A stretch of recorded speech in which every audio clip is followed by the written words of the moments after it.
আসসালামু আলাইকুম ভাই, আমি আছি সৌদি আরবের জেদ্দাতে বলদিয়ার কাছে। তো ভাই, আপনারা যদি নতুন করে কেউ যদি সৌদি আরবে আসতে চান বাংলাদেশ থেকে বা ইন্ডিয়া থেকে, তাহলে আপনাদের যদি কোনো শুভাকাঙ্ক্ষী ভাই বেড়াদার থাকে তাহলে তাদের সাথে যোগাযোগ করে আপনারা আসতে পারেন। তাছাড়া জানি সৌদি আরব আসেন না, সৌদি আরবের অবস্থা খুবই খারাপ।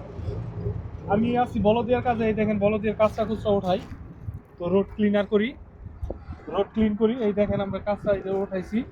তো এখানে শুধু পেপসি আছে, পেপসি ডাব্বা উঠাইছি।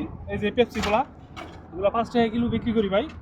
এই যে পেপসিগুলা, এই যে এগুলো অ্যালুমিনিয়াম, এগুলো 5 টাকা কিলো বিক্রি করি। তো আপনারা যদি আসতে চান তাহলে বলদিয়ার রোড ক্লিনার ভিসায় আসতে পারেন। 1 থেকে 1.5 লক্ষ টাকা পাবেন, বেতন পাবেন, এবং প্লাস এগুলো বিক্রি করে অনেক টাকা উপার্জন করতে পারবেন ভাই। আপনি যদি আসেন তাহলে আসেন ভাই, বলদের বিষয়ে অন্য কোনো বিষয় জানিয়ে আসেন না। তো ভালো থাকবেন গাইস, আসসালামু আলাইকুম।